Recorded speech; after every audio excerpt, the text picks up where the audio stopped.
Hey guys, my name's Emma. I work at the Writing Center. Today we're going to be going over essay structure. So that includes your basic intro, body paragraphs, and conclusion.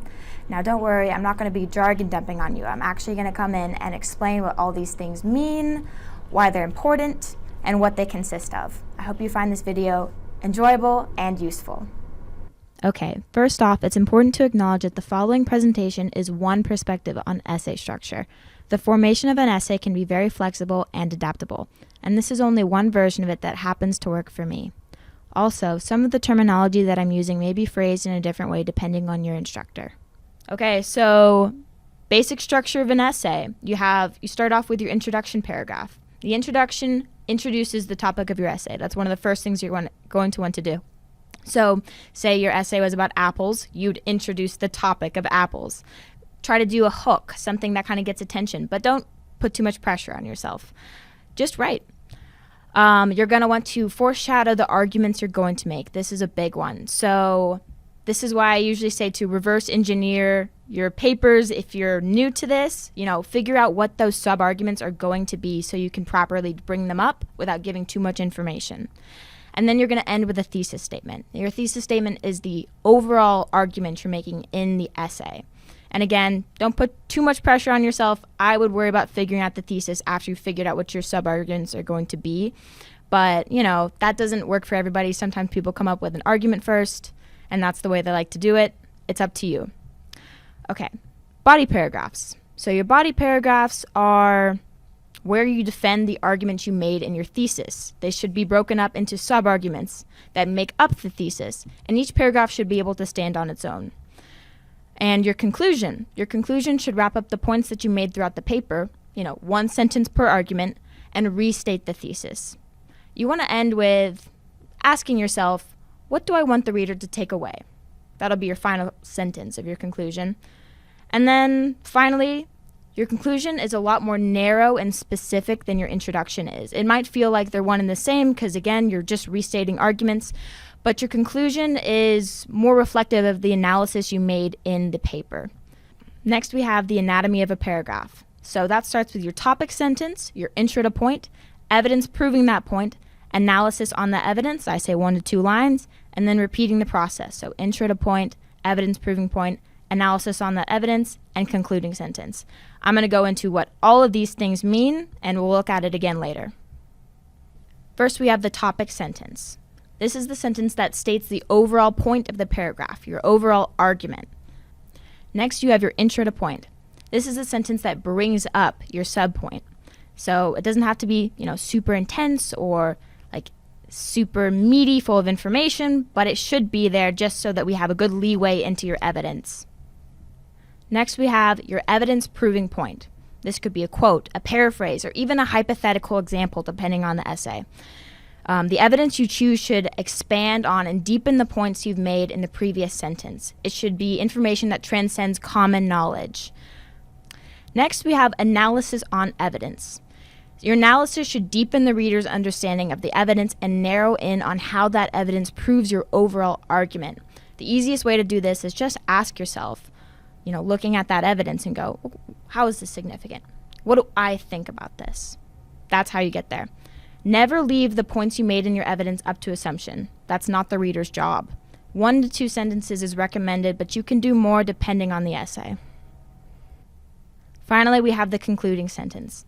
The concluding sentence is a combination of your topic sentence, so, what's this paragraph about, and the thesis statement, so the overall argument of your essay. You always want to have a conclusion sentence there. You never want to end with a quote. You don't want to end with analysis. You want to put a sentence that wraps up the main point of that paragraph so that it can stand on its own. So we're going to go into an example of what a body paragraph with all these elements looks like. So we're going to look at this first line. Apples are fruits. That's the topic sentence. And it works because it's an argument. It's a statement. All right, next we have our intro to point. Apples are fruits because of their chemical composition. All right, so you're just bringing up a point that you're going to prove later with your evidence. And then we have the line, as fruit biologist Sarah Jones states, the chemical composition of apples is certainly fruit-like. Page 90. This works because it refers and proves that to that intro to point you had earlier, but it expands on it. And then you have your analysis next. Any piece of produce with a fruit-like chemical structure must be a fruit. So you're reflecting on it and adding in your commentary. Okay, and then we continue that process, as I've highlighted with the colors. Furthermore, apples begin as flowers. That's the next point you're bringing up. And then Jones explains that the definition of fruit in biology is that it begins as a flower. Another piece of evidence, but this time paraphrasing it.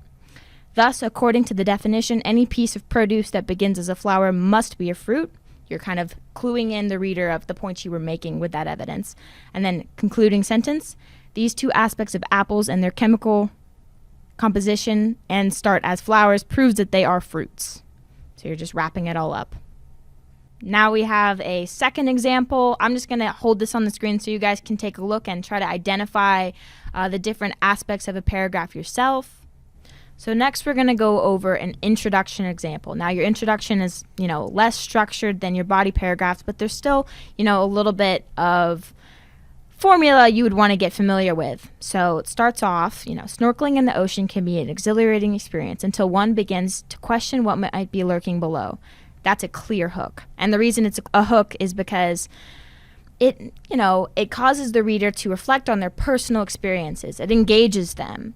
And, don't worry too much about writing a hook. I know a lot of students put a lot of pressure on themselves. They won't start the essay till they get a good hook.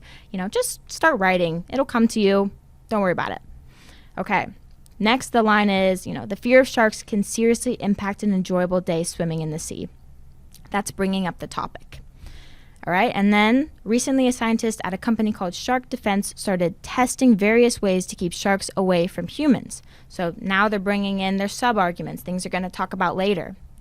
And I'm going to skip down to this counterclaim. Some believe this is a great idea since people will be able to enjoy time in the water without worrying about shark attacks. So it's addressing a counterclaim. And again, just going over the background. And then they lead into their thesis. However, creating chemicals to release in the ocean is dangerous because they may harm the environment. They could be harmful to people and they could create a false sense of safety. Now that's probably all the three topics that they're talking about in their paper, but they're also making a strong stance on it. They're making an argument. That's exactly what you'll want to do in your introductions. So finally, we have the conclusion. And you'll want to start off your conclusion with something similar to the hook, just re-engaging the reader. Here they have, technology surely isn't going anywhere. And then what they're doing is they're addressing their counterclaim in the next sentence. If anything, we will become more and more dependent on the capabilities of our smartphones and other devices in the future. Yeah, so they're just kind of addressing the background again. And now they're going into their arguments. However, we have to make sure that this dependency on technology isn't making us lazier or less curious about the world around us. So this is probably one of their paragraphs. Definitely a sub-argument here. Then they have, with more knowledge available than ever before with today's technology, people are less discerning about what kind of materials they read and whether or not those materials are factual. So that's another sub-argument. I'll spare you by skipping the last one. All right. And then you see that they're tying it in with a very clear restatement of the thesis. So they're saying ultimately we have to learn how to coexist with technology in a way that is both healthful and constructive.